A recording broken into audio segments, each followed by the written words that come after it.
Welcome back. In this section, we'll look at some of the tools you'll be using throughout the rest of this course. Before we start, this list isn't an exhaustive list of all the tools available today. We're only going to cover them at a high level, but it's a good place to get started. First, there's the Jupyter Notebook.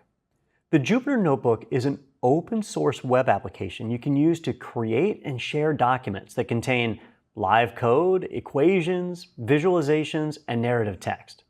Uses include data cleaning and transformation, numerical simulation, statistical modeling, data visualization, machine learning, and much more.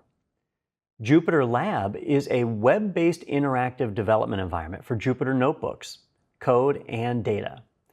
Jupyter Lab is flexible. You can use it to configure and arrange the user interface to support a wide range of workflows in data science, scientific computing, and machine learning. Jupyter Lab is extensible and modular. You can write plugins that add new components and integrate with existing ones. Later in this course, you'll use Amazon SageMaker, which hosts both Jupyter Notebooks and Jupyter Lab. Pandas is an open source Python library. It's used for data handling and analysis.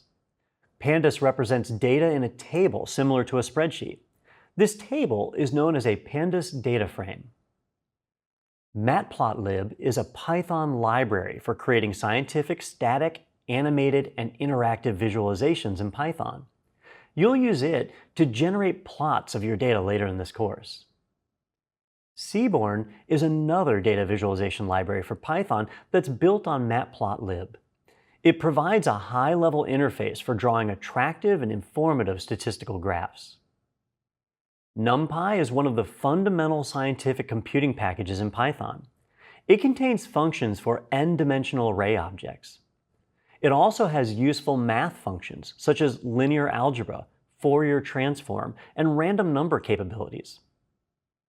Scikit-learn is an open source machine learning library that supports supervised and unsupervised learning. It also provides various tools for model fitting, data preprocessing, model selection and evaluation, and many other utilities. Scikit-learn is built on NumPy, SciPy, and Matplotlib. It's a good tool for exploring machine learning. Although you'll only use it to borrow a few functions in this course, you might want to consider exploring it after you complete this course. Moving up from individual libraries and packages, there are also tools that contain production-ready frameworks. We already mentioned Scikit-learn, which is a good library for machine learning. The frameworks supported on AWS, such as TensorFlow and Keras, also include libraries you can use for machine learning. All the frameworks listed here are supported on AWS and can be used from Amazon SageMaker. AWS also provides compute instances that are tuned for machine learning in both the cloud and at the edge. Compute instances can be optimized for learning and inference. Another AWS resource you can use are certain Amazon Machine Images, or AMIs. We offer pre-packaged AMIs that contain many of the popular frameworks. Finally, there's Amazon SageMaker, which is an AWS service with many capabilities. First, SageMaker can deploy machine learning instances running Jupyter Notebooks and Jupyter Lab. It manages the deployment of these compute resources, so you only need to connect to the Jupyter environment. SageMaker also provides tools for labeling data, training models, and hosting trained models.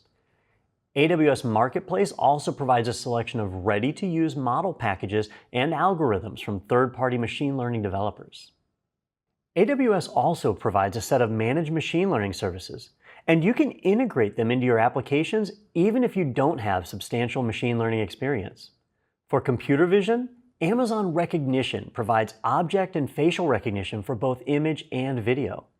Also, Amazon Textract can extract text from images. Speech services include Amazon Polly, which can speak text.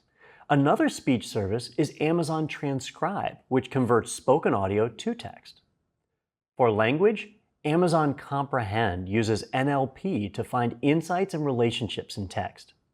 Also, Amazon Translate can translate text into different languages. If you want to work with chatbots, Amazon Lex helps you build interactive conversational applications that use voice or text. For forecasting, Amazon Forecast uses machine learning to combine time series data with additional variables so you can build forecasts. And finally, if you'd like to work with recommendations, Amazon Personalize can help you create individual, personalized recommendations for customers. These managed services have already been trained in many aspects of the problem domain. You only need to provide your specific data to get started.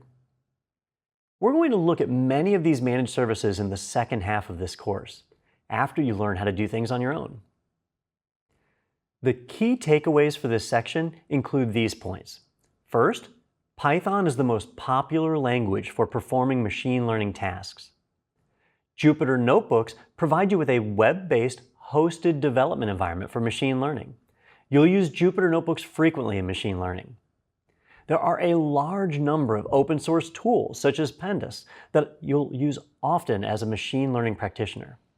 Finally, depending upon your requirements, you might start with low-level frameworks to create your own solution. You might also use tools such as Amazon SageMaker to help with some of the heavy lifting. Or you could simply use and adapt one of the managed Amazon ML services for your specific problem domain.